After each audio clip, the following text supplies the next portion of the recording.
ईश्वर का प्रेम, दया और अनुग्रह आप सबों को प्राप्त हो और ईश्वर का वचन आपके जीवन में परिवर्तन लाए। आज साधारण समय का तीसरा रविवार है। परमेश्वर हमेशा हमसे बात करते रहते हैं और बाइबल के माध्यम से स्वयं को प्रकट करते रहते हैं। आइए हम परमेश्वर के वचनों को पढ़ें, उनके वचनों को सुनें और इन वचनों को अपने दैनिक जीवन में जीने का प्रयास करें। आज के पाठों का सारांश। पहला पाठ एजरा व्यवस्था की पुस्तक से पढ़ता है और सभी को समझने के लिए इसकी व्याख्या करता है। दूसरा पाठ पौलुस समझाता है कि सभी को मसीह के एक शरीर में बपतिस्मा दिया गया है।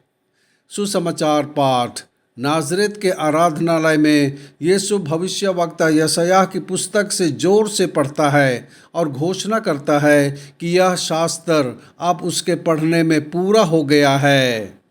आज का पहला पाठ नेहेमिया से लिया गया है। बाइबल के इस भाग में इस्राएल के लोगों को पुरोहित और शास्त्री एजरा द्वारा मूसा के कानून को पढ़ने का वर्णन है। कानून सुनने के बाद लोग प्रभु में आनंदित हो गए। दीवार के पुनः निर्माण के अपने काम से लोग एकजुट हो गए। एजरा ने मूसा के कानून की पुस्तक से पढ़ा, जिसमें उत्पत्ति से लेकर व्यवस्था विवरण तक शामिल है। लोगों ने एक लकड़ी का मंच तैयार किया और परमेश्वर के वचन को सुनने के लिए खड़े हो गए। कानून सुनने के बाद लोग प्रभु में आनंदित हो गए। लोगों को यह देखने के बाद कि वे क्या हासिल कर सकते हैं, साथ मिलकर काम करना जारी रखने के लिए प्रोत्साहित किया गया। लोगों को याद दिलाया गया कि यह दिन प्रभु के लिए पवित्र था और उन्हें दुखी नहीं होना चाहिए। लोगों को निर्देश दिया गया कि वे स्वादिष्ट भोजन खाएं, मीठे पेय पिएं। उन लोगों को हिस्सा भेजें जिनके पास कुछ भी तैयार नहीं था। परमेश्वर के वचन को सुनने के बाद इस्राएल के लोग भावुक हो गए। हमें भी परमेश्वर के वचन को ध्यान पूर्वक पढ़ना चाहिए और परमेश्वर के वचन हमें कार्य करने के लिए प्रेरित करेगा, पश्चाताप करने और परिवर्तन करने और अच्छा जीवन जीने। दूसरा पाठ कोरिन्थियों के नाम संत पौलुस का पहला पत्र से लिया गया है।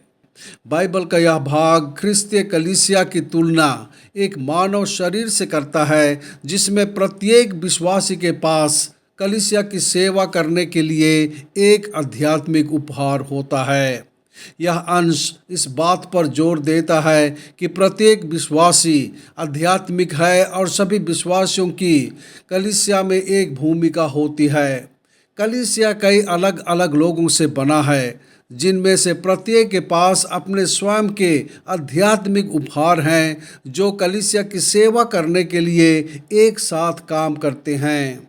प्रत्येक विश्वासी के पास एक आध्यात्मिक उपहार होता है, जिसका उपयोग वे कलीसिया की सेवा करने के लिए कर सकते हैं। प्रत्येक विश्वासी की भूमिका महत्वपूर्ण है, भले ही वह सार्वजनिक भूमिका ना हो। विश्वासियों को कलीसिया में उनकी भूमिकाओं के लिए एक दूसरे को महत्व देना चाहिए। विश्वासी आध्यात्मिक होते हैं क्योंकि उनके भीतर ईश्वर की आत्मा होती है। हम में से प्रत्येक कलीसिया के विभिन्न भागों का निर्माण करते हैं और इसलिए हमें ईमानदार जीवन, प्रार्थना और अच्छे कार्यों के माध्यम से कलीसिया की समग्र भलाई में योग्य देना चाहिए। आज का सुसमाचार पाठ लूका से लिया गया है। सुसमाचार का यह भाग यीशु के अपने गृह नगर नाजरेत में लौटने का वर्णन करता है, जहां उन्होंने आराधनालय में शिक्षा दी और पुराने नियम की भविष्यवाणी को पूरा किया। यीशु गलील लौटता है और लोगों द्वारा उसकी प्रशंसा की जाती है।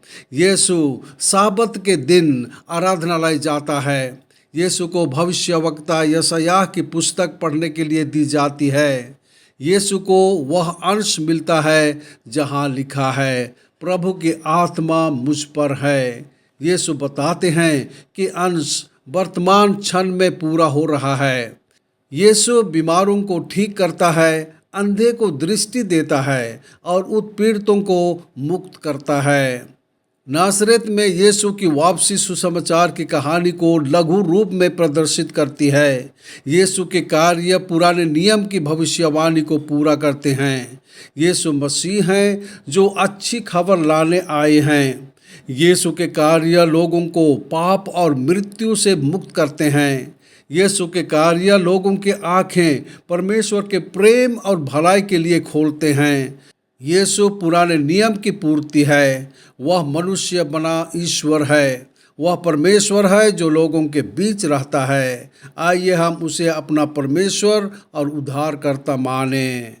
प्रार्थना। हे प्रभु यीशु ख्रिस्त, आपने खुद को वादा किए गए मसीहा के रूप में प्रकट किया है।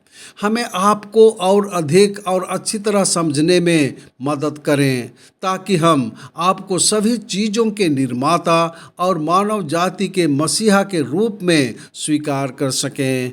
आमीन।